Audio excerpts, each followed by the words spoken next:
am so pleased to be here today with my friend and fellow writer, author of Blaze, Ellen Mulligan. She is here today to talk with us about Blaze and her creative process. And Ellen, I'm just so glad to have you here. Oh, it's so good to be here, Jane. Thank you so much. And shout out to Arturo. Love that. Jane and I share an anniversary. She got married on my anniversary. Yeah, that's so right. I feel like this connection. Absolutely. So yeah, we'll back up just a smidge. So here I'm going to put your book on the stream. Here is the cover of Blaze. Just came out, and Ellen and I actually met at a writer's retreat in Vermont several years ago, and we were both part of the same book pitch contest, which it's kind of funny that you mentioned Arturo and the anniversary date, because we had just gotten married and we were actually on our honeymoon at the time, and I just love that you kept referring to us as the lovebirds whenever you would see us, and it was so sweet, and it was just such a nice confirmation of our wedding, and then finding out that, like you said, that we shared an anniversary as well. So yeah, you guys are so cute together. And we still are, and I still call you lovebirds. Oh, I know, and I really appreciate that. You're so sweet. So tell us about Blaze. So first of all, who is Blaze? So Blaze is a young thief whose parents were also thieves, and he's been in the guild since he was born. He is angry, frustrated, trying to make his way in the world and be a part of the guild, but he's not really good at thieving. I mean, he's not really super bad either. He's just adequate.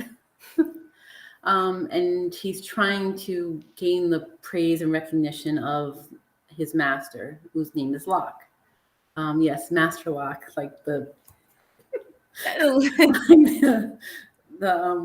brand name of the actual padlock. Yes, that's fun. It wasn't intentional. It was teenage girls or preteen girls trying to figure out a name for a character, and it just happened to be that, and it kind of stuck. Interesting. Stuck with it. So let's back up a little bit more. So when did the idea for Blaze first originate, and how did that come about? So my sister Leanne and I were about 12 when we started coming up. Well, I was about 12. She was a little bit older. And we had kind of come up with the idea of this medieval world. Now, it was just something we played in the backyard. So it wasn't anything spectacular. We didn't have many friends in the neighborhood, so it was really just us. And she was like really the creator more so. I just kind of added to it and added characters. And we kind of were following along with Aldrich, who is actually in the story. And Blaze kind of became like his arch nemesis. And we were going to write, we were like focusing on Aldrich and came up with drawings and whole backstories for everyone that Aldrich kind of touched. Blaze wasn't even on the radar. And then all of a sudden one day I'm like, I'm going to play Blaze.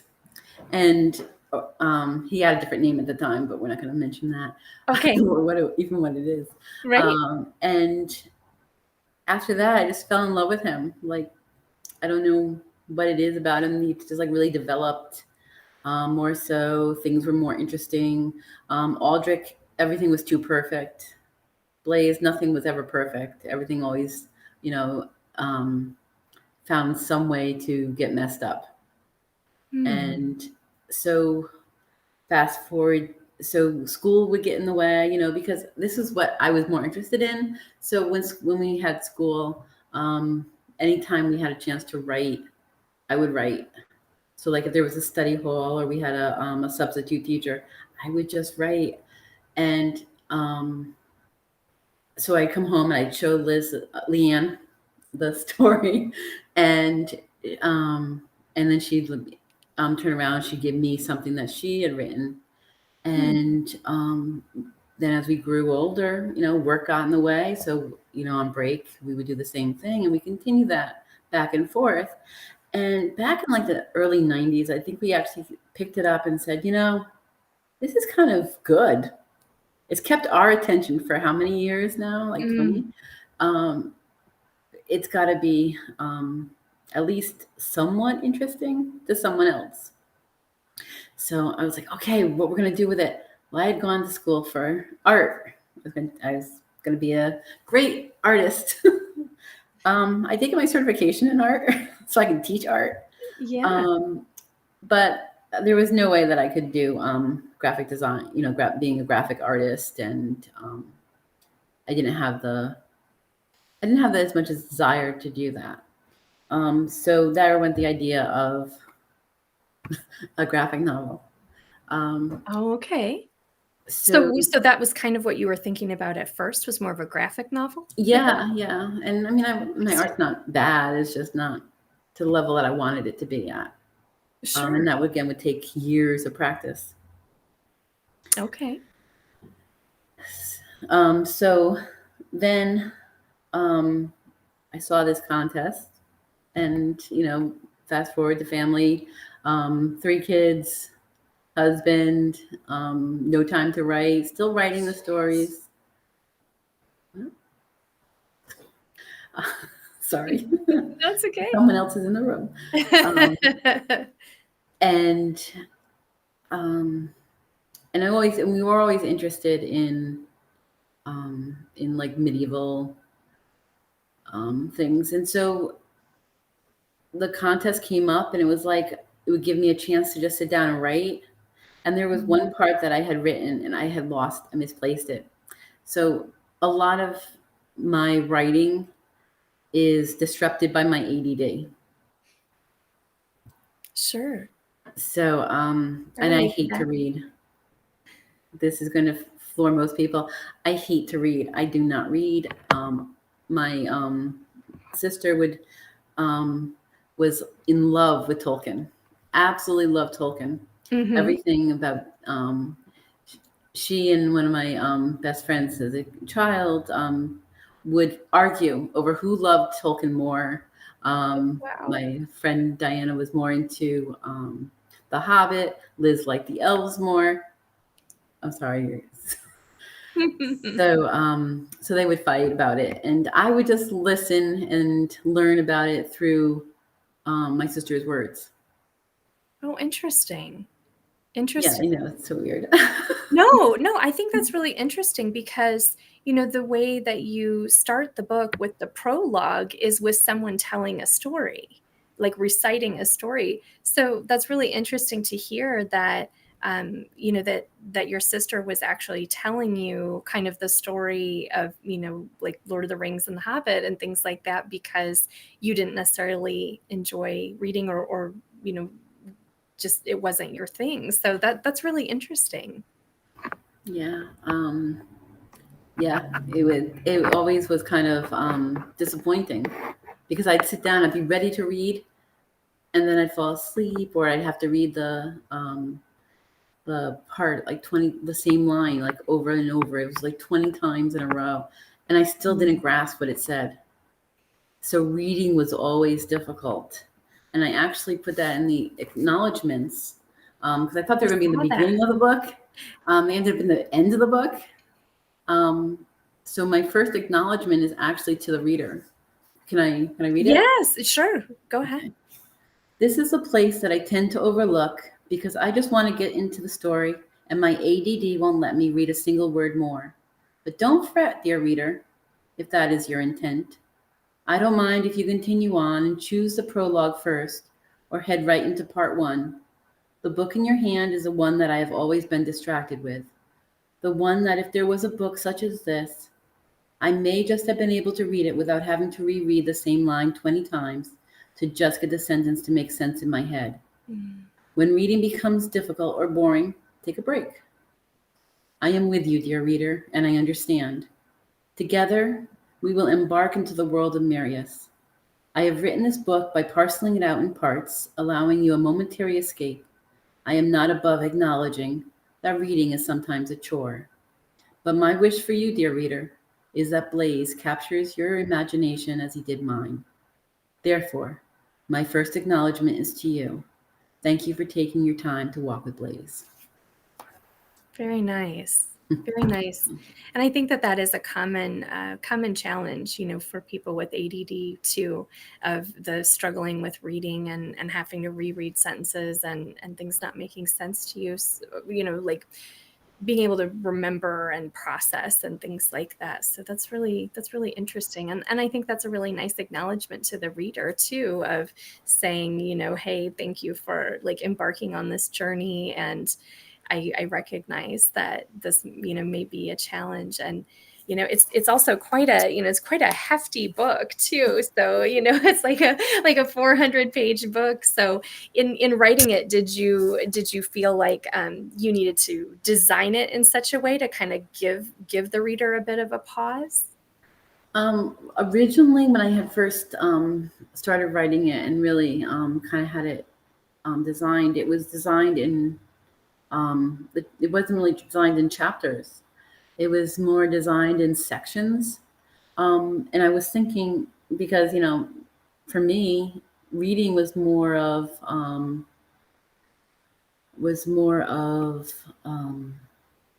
episodes. So, just watching TV and really getting that kind of storytelling through. And so that's why it was more of just like section names. And but then my publisher said, you should kind of go with chapters. I'm like, oh, all right. Have kind of smaller sections and breaks in there so that it's compartmentalized a little bit more rather than just larger sections. Yeah. So with the larger sections, did you have, kind of an intention there with that? Does the story kind of break into like three easy pieces sort of a thing, or? It kind of does. So the first one, the first section is actually Realm of Darkness.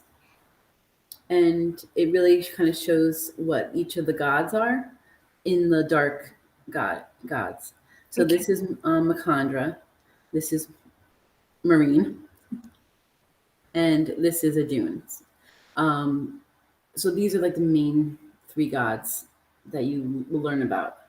And Blaze tends to mention them and how they affect his life. So the first part is actually Makandra, because she's the head of the dark gods. And it really is about him mentioning them and his relationship to them. The second part, he really is connected to the next group. And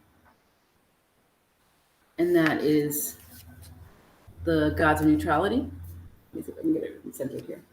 And Yeah, there you that's Eldon is the king. So it's King Eldon. Iolantha is a goddess of healing, of non-magical healing. And Solana is the goddess of mothers. And nice. in terms of gods, Eldon and Solana are married. Yeah. I know there's a lot of backstory, a lot of in-depth. We've had 30 plus years to really kind of come up with how each of the dynamics of the gods and the world is. So part 3, and you'll notice that it's the inverse of the other two. This is the realm of light, and you have twin gods, so Rian and Sarenth, and they rule together. And then Vassar, well, there's a whole part about Vassar, and I'm not going to get into that, but he's kind of like a Knights Templar. Okay. Yeah. So what would you say was like the first spark of this world back when you were a kid and you and your sister were first coming up with this idea? Like what really sparked that for you? Was it her reading Tolkien or was it something else? Well, we always kind of liked knights, and um, we weren't really into princesses. Yeah. We wanted Interesting. to hold the swords. We wanted to hold a bow and arrow. And we always liked the idea of Ren fairs. Sure. And so, really, the first thing that we actually played is going to um, a Renaissance, like a fair.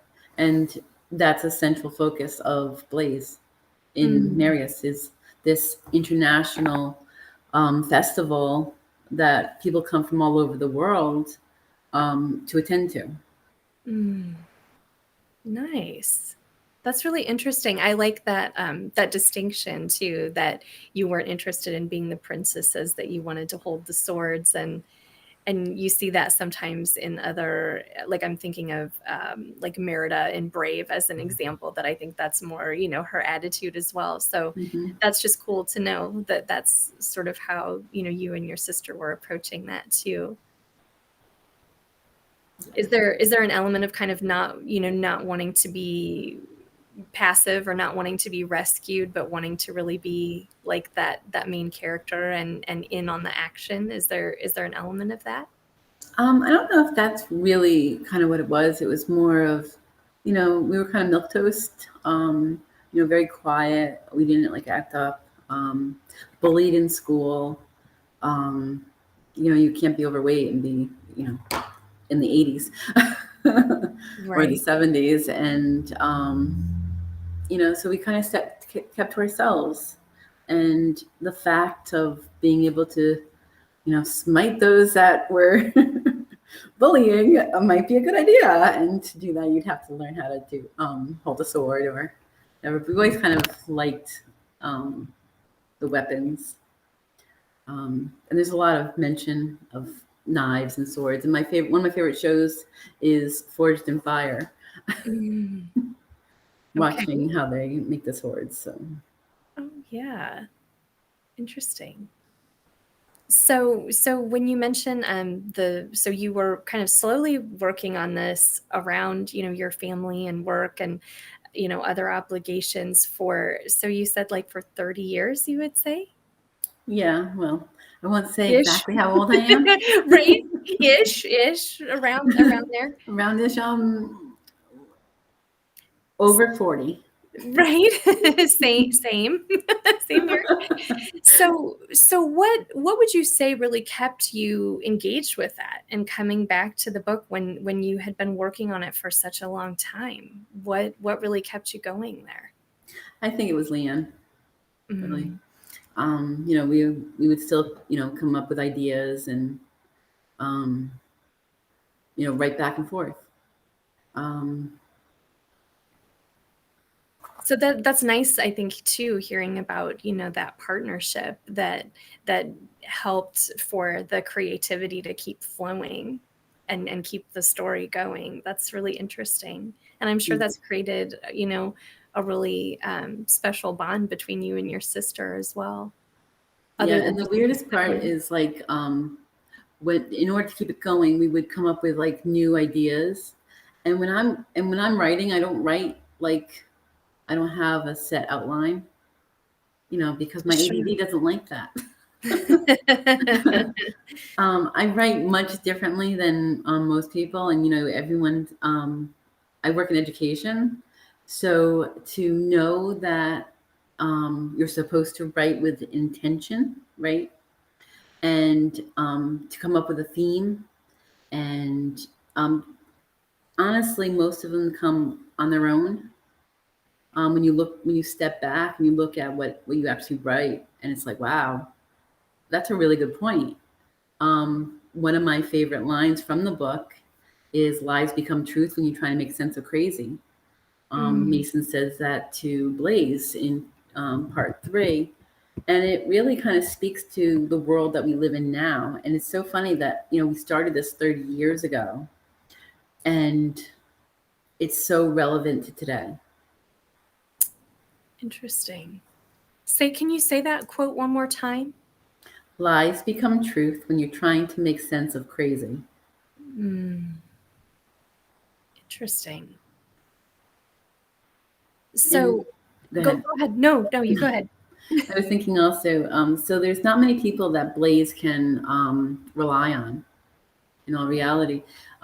He relies mostly on himself, but when you walk through life, we don't always, the people that we think we can trust aren't the ones that we trust, and we end up trusting.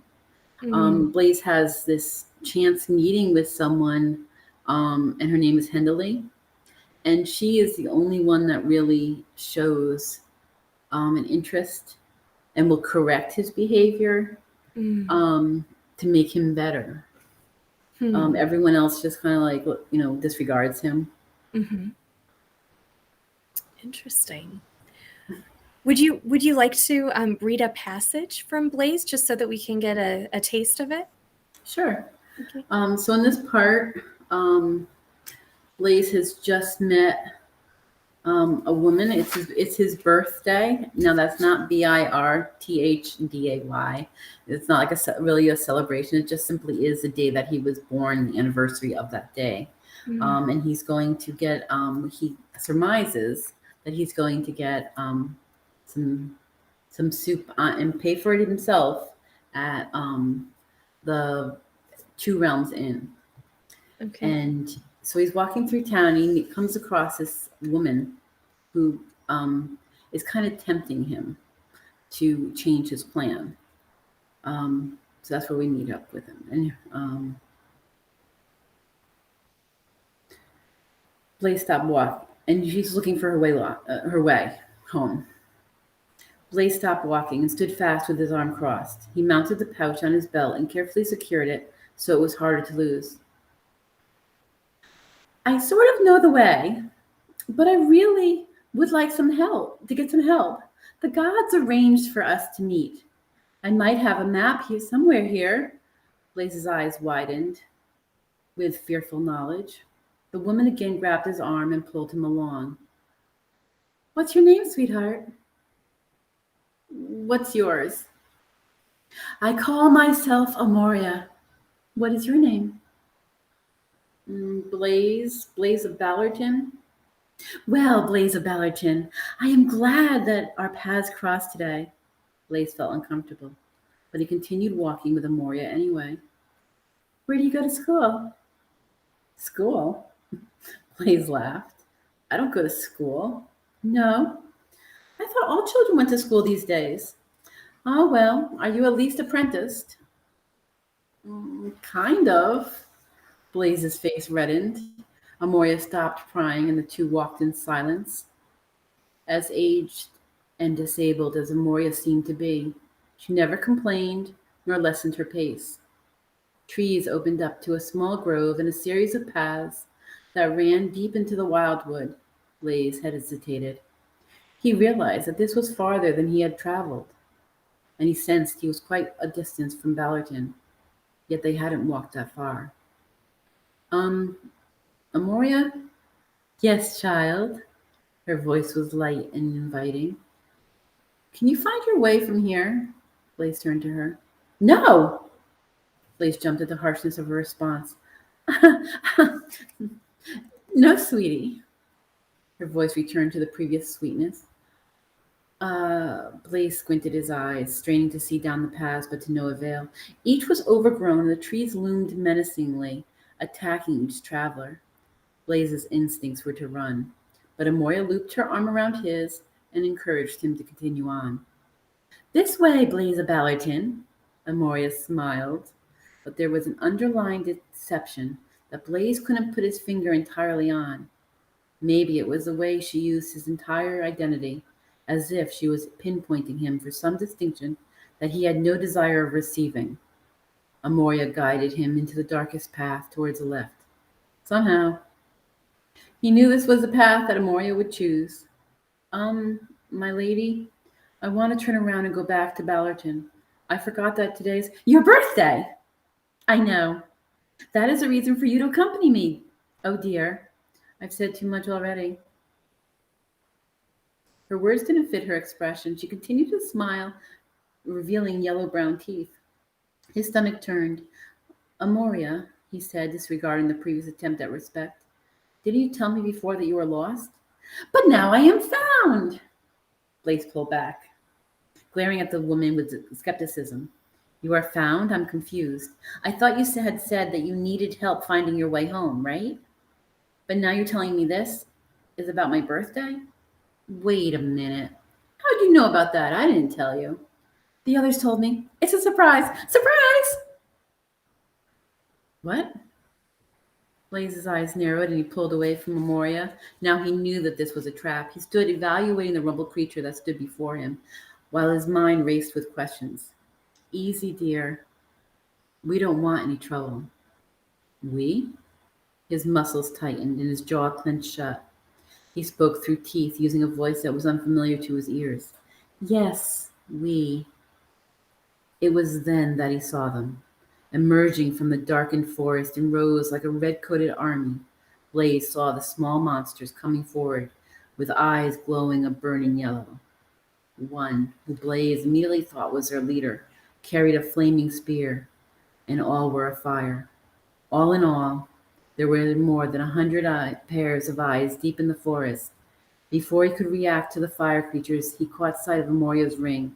It was a symbol of Queen Macandra intertwined with a symbol of Lady Marine. Amoria, and those with her were followers of the Dark Goddess. And what had come out of the forest was the stuff of nightmares. He couldn't fathom the understanding of how the horde of devlins, little magical fire demons that traveled the night in search of prey, worked into the goddess's plan. A thought crossed his mind. Is Amoria the goddess in disguise? The devlins continued their approach, but as inflamed as they were, the forest remained untouched.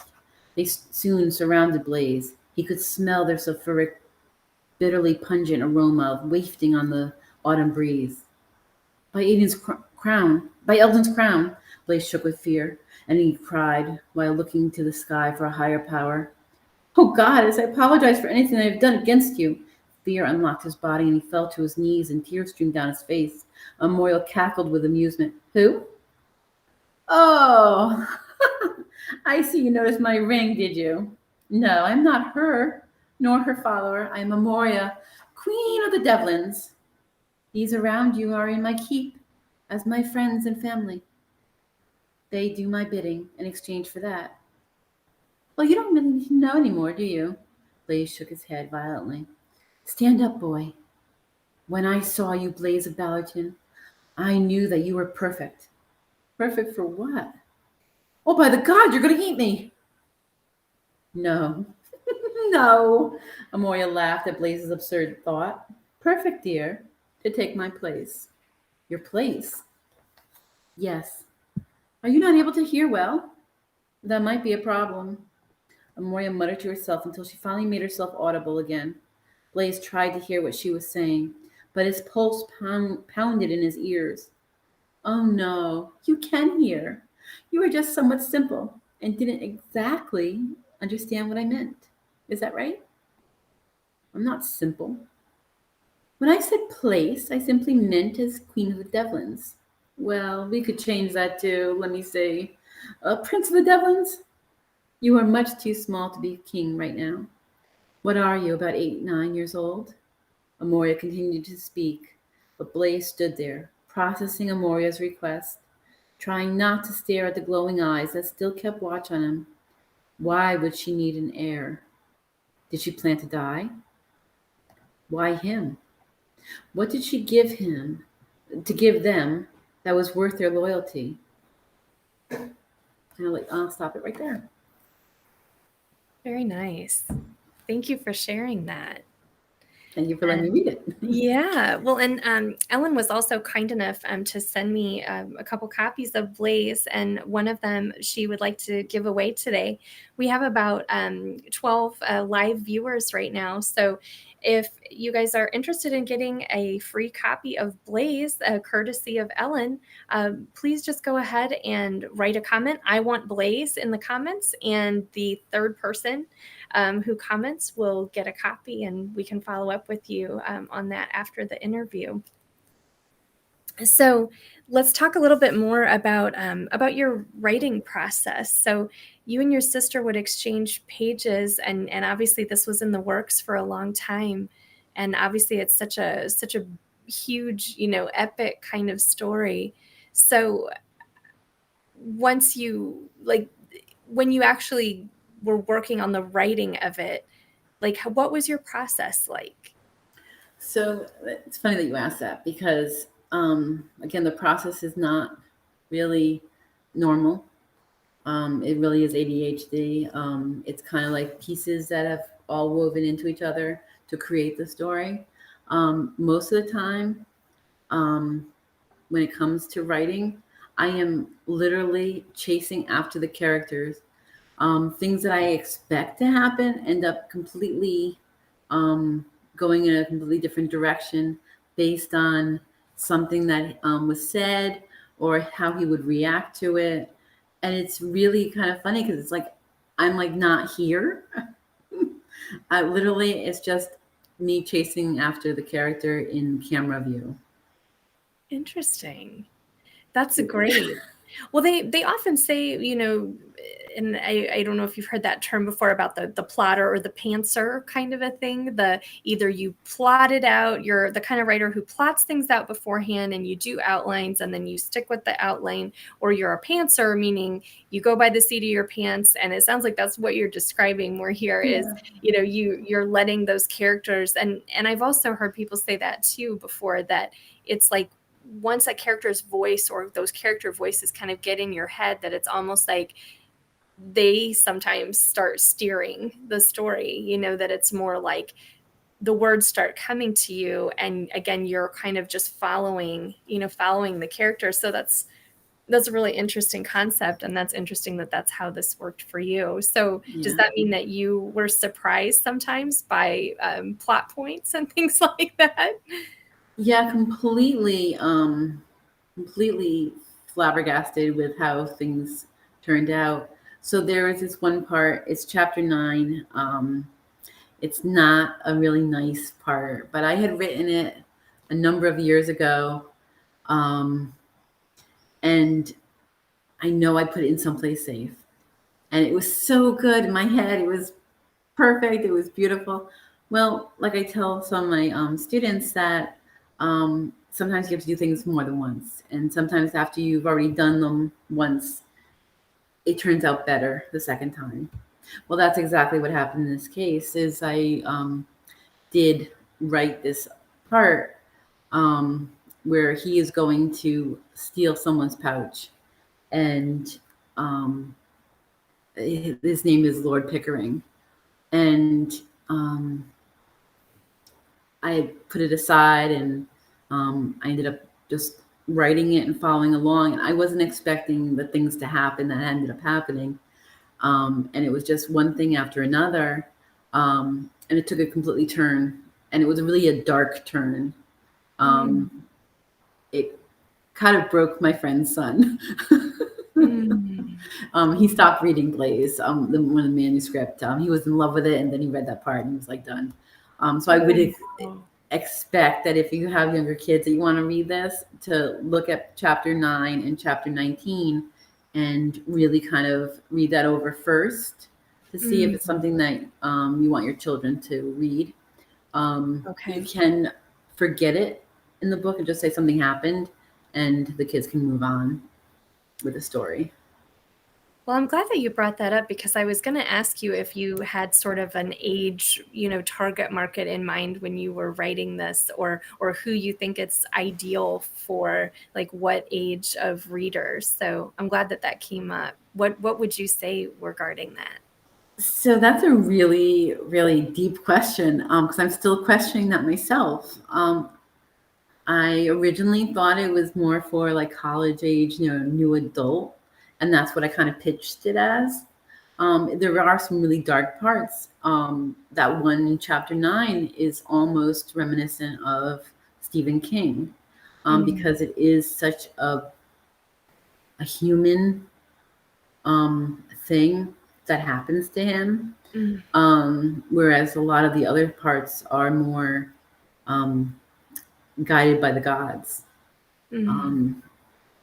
This one's not. This is very much, he got himself into trouble, and well, you've read that part.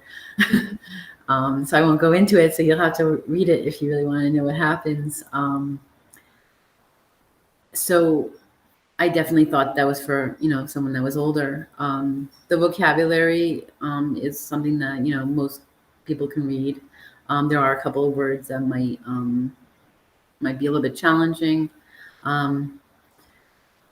But just look it up and you can figure out what the meaning of the sentence is, or use context clues. And I've gotten quite a few people. I went and did a Facebook campaign, and I ended up with mostly Japanese men ages 45 to 65 that were interested in it.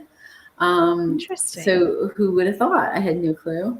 And then I've been out here selling it myself, and I'm getting a variety of ages. Some are college age, some are high school. And I have my friend's son, Nolan, who's like loving it, and he's about the same age as the other child that I broke.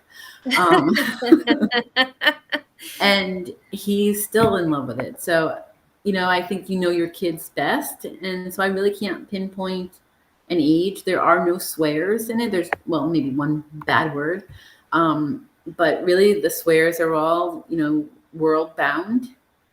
And there's a lot of things, and you might be able to attest to this, Jane, that there are a lot of things that I've kind of pulled from other things. Just from like, the Blaze is left-handed, and he has one part where this one woman is mad that he's using his left hand and insists that he uses his right hand. And in the Catholic Church and in the church, being on the right hand, you always turn to the right because that's where God is. So there's that element of it. I'm sure you found some other ones, Jane. Do you want to talk about any of those?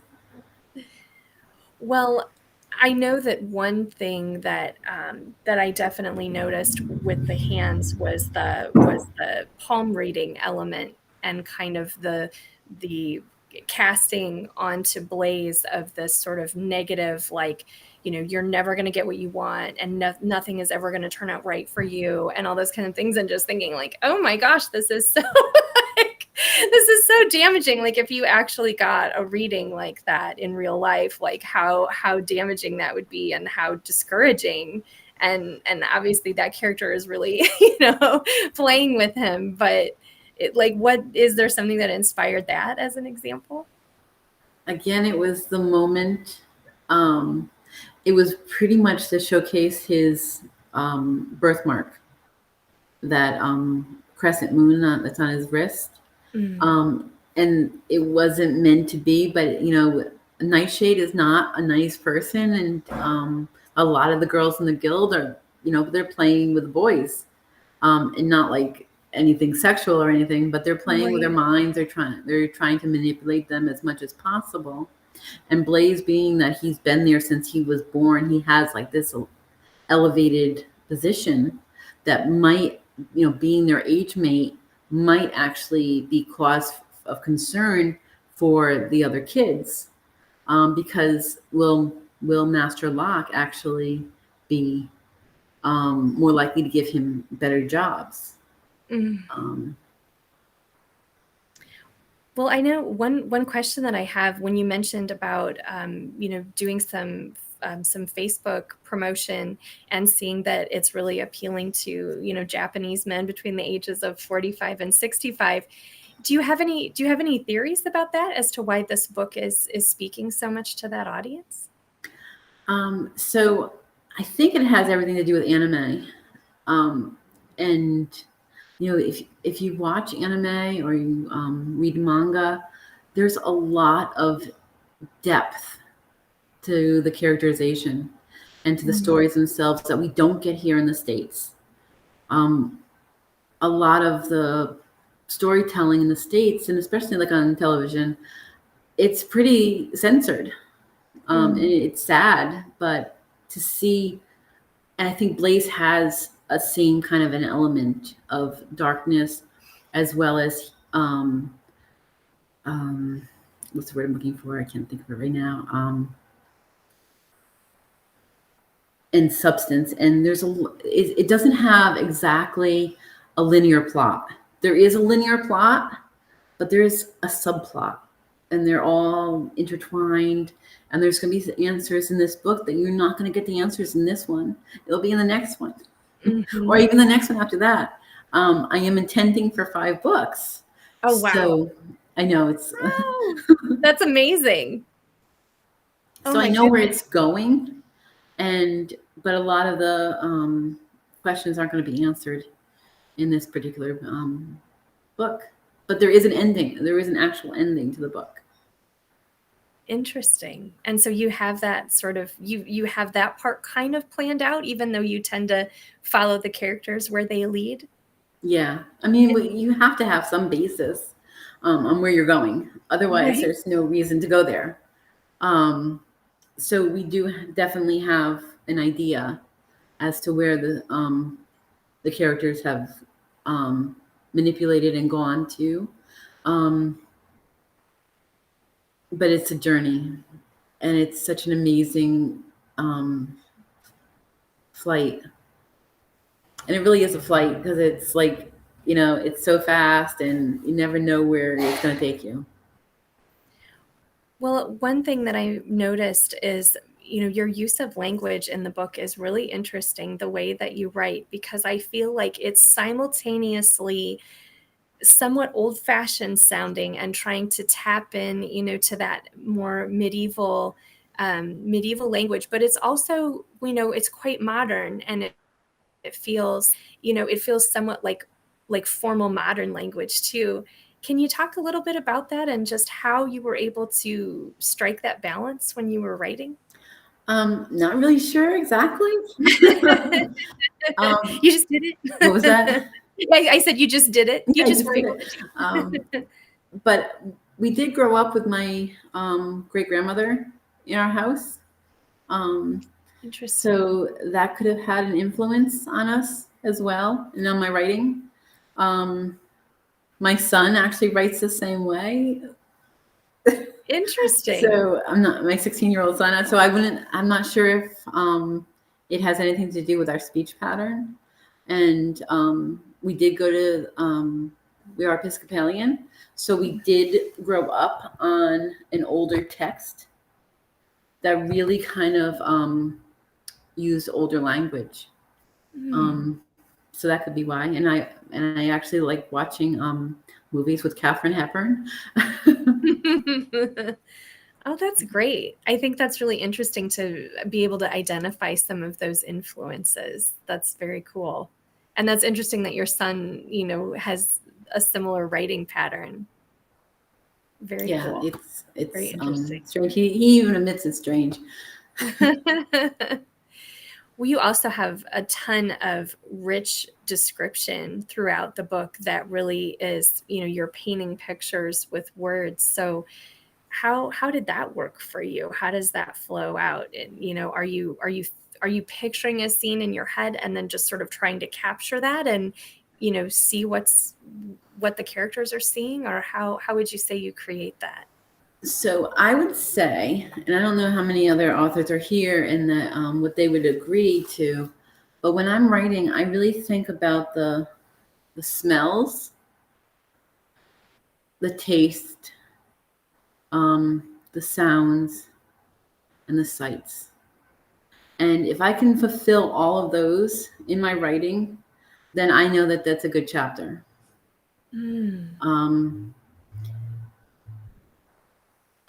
Really writing from the senses. Yeah. But you have, I feel like you have a really sophisticated level of description that's very, you know, it's hard for me to describe. I feel like I'm I'm failing on describing your level of description, but it's like it's so precise, I guess, when you're talking about certain elements of what people are seeing. And I find that so interesting, because obviously the more precise you are, the more it can help your reader, to picture and immerse themselves in that world. So part of it too is, editing. So I have to give a huge shout out to Emma, to Sarah, and to Fern for their edits, because it was good, but it became exceptional after their edits. Emma especially, she was my developmental edit, and she wanted to know more about the guild. She liked, one of the things that she said that always kind of intrigued me was she liked how evil just kind of exists and is out in the open in the world. And she wanted to see more of the guild. So that ended up adding like 100 pages. Oh, wow. Yeah, I know, right? How did you feel about that at the time? I was excited, a little concerned, because I was told that, the sweet spot is 70,000 words. And here I was at 150,000. And I'm like, it's never going to get published. It's never going to get published. And thankfully that my publisher saw the vision and saw that it was worth continuing with. And so it was the most amazing thing to hold it and to have it finish and have a beginning and a middle and an end also. So who would you say is your ideal reader of Blaze? Who can you imagine picking up this book and really loving it? It's so funny, because I don't really have a clear concept, because it spans so many different, and it would mean so much to so many different types of people. I'm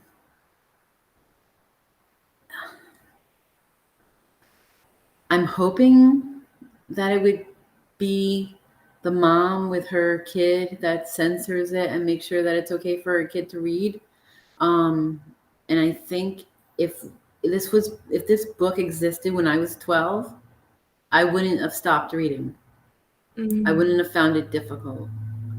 And I know that sounds so self filling and selfish, but it's the book that I wanted to read, and it took me a week to read it. Okay. So it's not that I read it like quickly, but it kept my interest. It would be the one that I would be sneaking in the middle of the night and actually reading instead of reading school books, because who wants to read school books anyways? But yeah, so the one for me, the one book that did that for me when I was a child was ElfQuest. Again, a graphic novel. That's where my mind was. Sure. But I think it really would come down to the ideal reader would be a mom, 30s, 40s, with her 10, 11-year-old preteen. I like my son's 16. I'm dying for him to read it. He has not read it yet, because he is stuck in school, and he wanted to wait until it was an actual book. And that was his biggest thing. It's not a book yet, Mom. Yeah. So I'm hoping for next summer he'll read it. Well, I know that it falls in the category of dark fantasy, and so I would definitely say anyone who's attracted to epic books, dark fantasy. Is there kind of a difference between like dark fantasy and fantasy novels? I feel like I'm not an expert on that. So what really is a differential is a lot of the characters are not redeemable. Ooh. Interesting. Wow. We'll let that sit there for a little bit. Yeah, we'll just let that sit there for a minute. So again, it sounds like that almost goes back to, your editor saying, wow, it's kind of like the evil is just out there and it just exists, and you're just sort of sharing that and shedding the light on that and allowing that to be seen.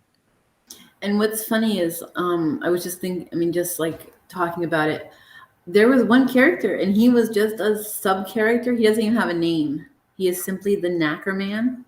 Mm-hmm. And a knacker man in England, in case just to clarify for the audience, is someone that removes the dead livestock. It's a necessity. And this man and his sons live almost diagonally across from the guild. And he was just supposed to be a character that happens to live in the village, in the town. And he became so much more because Blaze had to interact with him. And Blaze ends up saving Spider. It's his friend's younger brother. And almost sacrificing in some way himself. He ends up losing his cloak. But it could have gone quite south if the knacker man had gotten him. So he is definitely the creepiest character, I would say. Although Jade isn't much better. Well, and again, I remember being struck right away, by that description. I believe it's in your, like on the first page of the knacker man and with the kind of the horse, the taking the dead horses away and things like that. And I was like, oh my gosh, like this would be really like this sort of a gross out moment if you were actually seeing that, in real life. That would be a difficult. But you have to remember, he is used to seeing it. So it's not, he's desensitized. Right. And, you have to remember that from that angle. As observers from in a different place, it's horrifying. Mm-hmm. But it would just be a normal part of life. Right. And he comes back to that, the horse later in the very end. I'm not going to give anything away, but everything pulls back from the beginning to something that happens at the end, or in the middle. Amoria, you find her again, and she is not real the next time you see her. She is entirely in his head, but it creeped him out and stuck with him. So how is it that you know that you have that your vision for this is the 5 books? Like how is it that you've been able to kind of identify that as like your ultimate goal that you're reaching toward with this book series? So it's funny. So it kind of came about when we were thinking about, or when I was thinking about how it kind of broke up. So we know where Blaze will end up.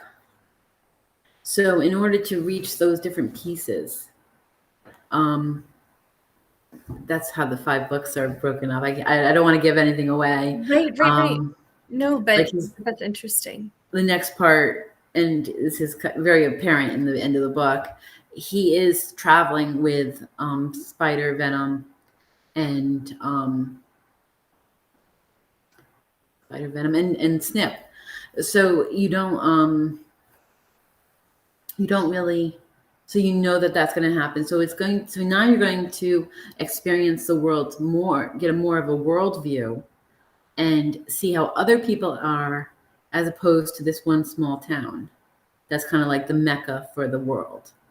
But he's going to come across some interesting people, and things are going to happen, and then when he's done with that, he's going to a different path, and that is going to be half of the book is his travel to bring the Equisprite home, and then the other part is where he goes after that, and I don't want to give that away. Sure. Absolutely. I just think it's interesting though that as a writer that you're able to figure out sort of like even just saying, how many books there are, or having this sort of, again, epic plan, in place for, this book that is already an epic Oh, book. So that's really interesting just to have that in mind. And again, I admire your ambition and your fortitude there to, have this vision and again, to be able to create a world, because again, I feel like I don't necessarily have the sort of brain that works like that to kind of, dream something up and be able to, assign, you know, a world and characters and, gods and all these things, all of these elements, coming together and all of these different places. And so I really admire that. I think that's really, it's really interesting. It's impressive, that writers, like yourself are able to do that. And again, I'm sure for folks who are interested in epics and fantasy and dark fantasy and all those kinds of books, that I'm sure they'll be, interested in Blaze and fascinated by this story. one of probably my biggest influences isn't like Tolkien. I mean, I love Tolkien because I've heard it so much, and I watched the movies, so they were good. Right. But really, my biggest influence, I would have to say, is Avatar: The Last Airbender. Mm. When I see this, I see a lot of that in it. So I do see that element that if it's going to be something like movie wise, it's got to be animated because we're dealing with turn years, which span a number of years as opposed to it's 1 year. Mm. What is it? What is a turn year? Can you clarify that? So a turn year, and you learn about more about those in chapter 9, is literally when Temerian, that's what they're called. They're some blend of elf, sprite, human, in Ballerton, and their turn year is their milestone markers. So and they span like 50 years. Mm. So for a month, it's nothing. So the very end of the book, you are looking at a very short amount of time in part 3, and that is literally everything's happening super fast for them. It would be like happening in like 2 days for us, because what is essentially possibly a month time or even like 3 weeks, it's such a minimal amount of time in their life, and to have so much happen in changing him and developing his character even more to the young man that he becomes. So are you already hard at work on book 2, or where does that stand for you?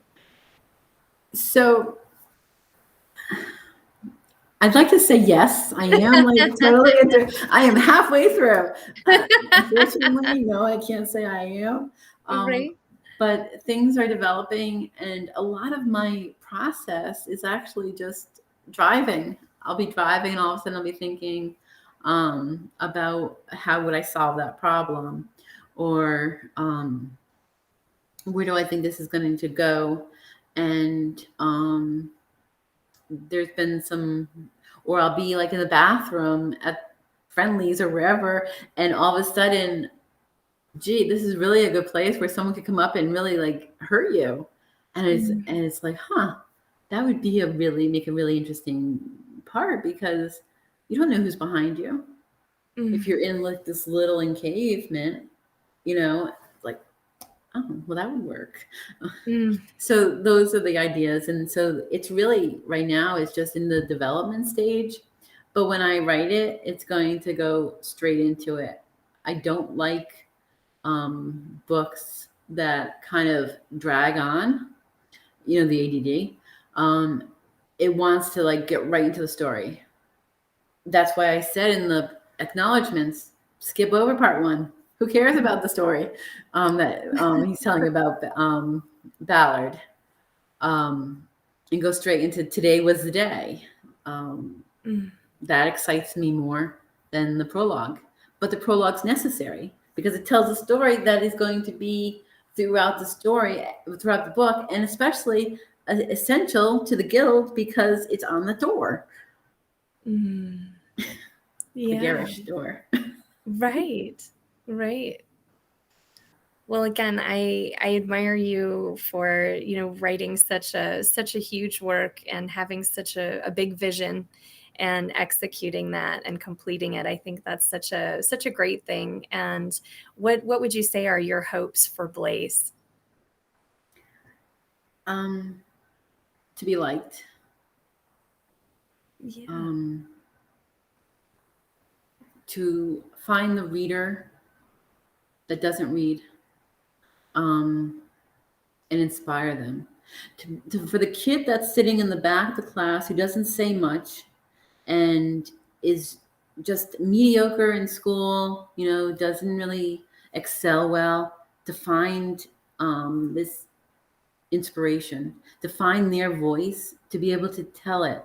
It doesn't matter when, it's just a matter of doing it and inspiring them to be more. That's awesome. That's such a great inspirational message. Thank you. That's very cool. And I hope that it does really, reach readers and do, accomplish those things. And I look forward to seeing, your other books when they come out too. So how can people, kind of keep in touch with you? World of Marius at outlook.com is my email. I also have a website. It's Wix. It's not very good. It's just really pretty much basic information. It's kind of like, older. I have to upgrade that. I'm more than happy. Oh, actually, if you order the book, in the back, it gives you I believe in the acknowledgments, it tells you where, it has the email. Head over to my author page. You can go onto Facebook. It's author Ellen Mulligan.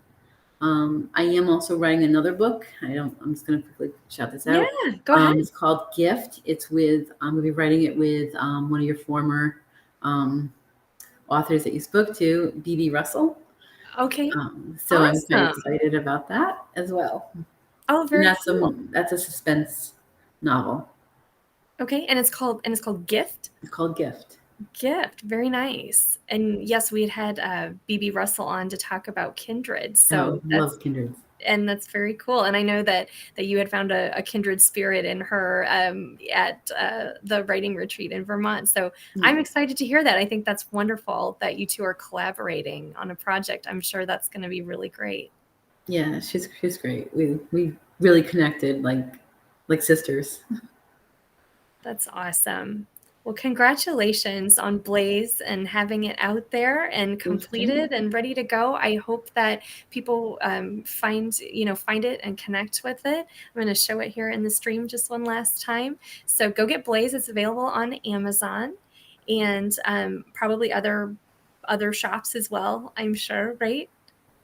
Yeah, it's available on bookshop.org, which really kind of gives back to the book industry, gives back to the small bookstores by donating a fair share. It's also a little bit cheaper on there. Target currently has the books, the online buy two, get one free. It doesn't have to be all three Blaze unless you want it to be. Don't forget Christmas is coming up, or holidays, or Hanukkah. So you got to check out the other authors that are on Author Talks and support them as well. And you can get 3 for the price of 2. That's very cool. Thank you for mentioning that deal. Yeah, anything to save money. Yeah, absolutely. And then I'll also be in person at Retro World, which is at the Hartford Convention Center on November 6th and 7th, where I'll be selling Blaze and some other merchandise. Some of the, I'm not going to say what, because I haven't finalized it, but there should be stickers, T-shirts, and buttons. Very nice. Thank you. Very nice. Well, thank you so much again, Ellen, for being here today. Thanks, everybody, for watching another episode of Author Talks. I will be back next week with author Lorraine Herring talking about her speculative memoir, A Constellation of Ghosts. So we'll hope to see you back then. And again, thanks so much for being with us, and go get Blaze. Have a great day. Thank you for watching.